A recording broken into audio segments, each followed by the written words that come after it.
motif, and that we also called as building blocks of the network, that is network motif or subnetwork or subgraph. Small modifications to a gene regulatory network could lead to a big functional or phenotypic changes, such as transient perturbations. Transient means short term change in of a gene's activity could force a cell to differentiate or could force a cell to go for apoptosis or proliferation or growth. So this is quite basics to understand. Now,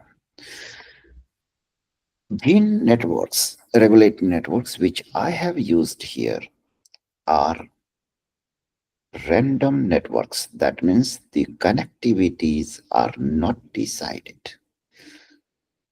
So in general, there are three types of networks. One is called scale-free, another is called hierarchical, third one is random. So here I am going to talk about only random networks.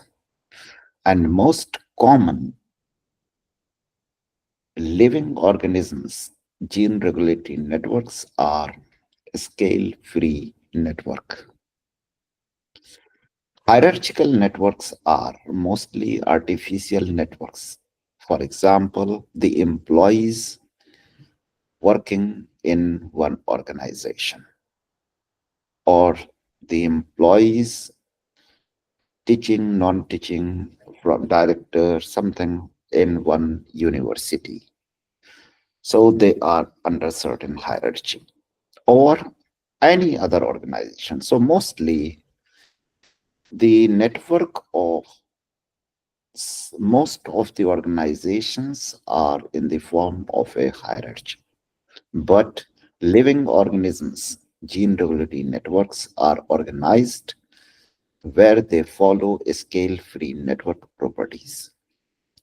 Here, adjacency matrices. This is one of the term which is used for connectivity. So we also call the adjacency matrices as connectivity. For each connection, we assign one adjacency matrix. That could be either 1, 0, or -1 in case here.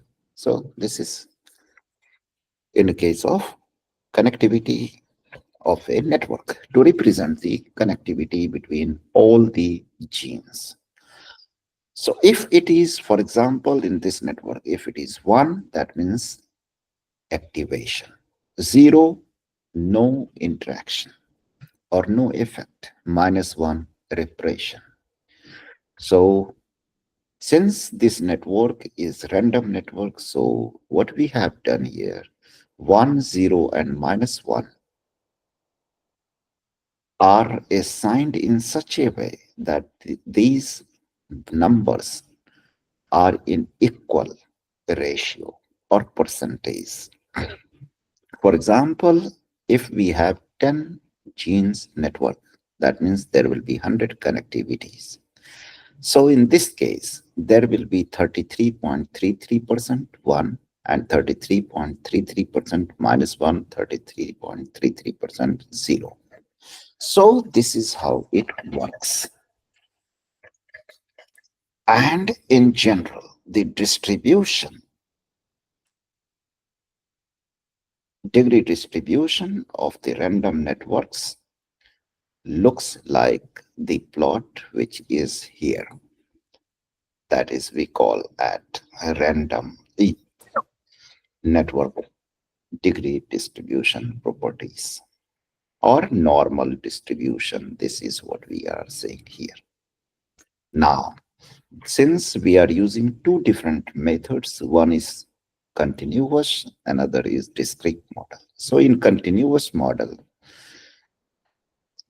we have ordinary differential equation to simulate the dynamics or calculate the dynamics of each individual gene present in a network. So dxi upon dt, here x is the basically representing the gene. I means I gene, that means gene 1, 2, 3, 4, or something. Then there is summation. So we are not discussing at this time. We are coming here directly. Summation. M is the total number of genes present in the network, and J is something you can say index, and K is total number of genes initially active in the network. And normally, like here, I have used total number of genes active in the beginning is 8. So here, the reference paper, in this reference paper, Kaneko, which was published in 2007, so we can clearly see all the details if you want to read the details. And then this factor sigma represents the noise strength. That means the kind of intensity of noise. That means a small, big, bigger, or something. And then types of noise is Ni. That means for each gene, we are going to use this Ni, or not, we write it here instead of N, we can say nu, that is white Gaussian noise at each time point. So this noise we generate in the beginning, which is normally generated at very low strength, and then we assign this sigma, that is noise strength. That means we multiply this noise with certain threshold in order to investigate different ranges of noise, how they are, so impact of noise strength. And this noise, you can consider it as environmental effect or some other factors arising in a cell which could affect the dynamics of genes. And then in discrete model, so we do the same thing but in different way. So what we do here, we calculate the dynamics of each gene at each time point, but it comes either 1 or 0, depending on how these, like the combination, for example, adjacency matrix and the state of the gene at certain time point, whether active or inactive. Jij is representing the adjacency matrix, and xj is the status of gene at certain time point. If it is greater than 0, then we consider it as active, like 1.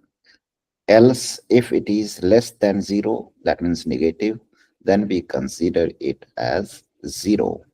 That means it is so inactive.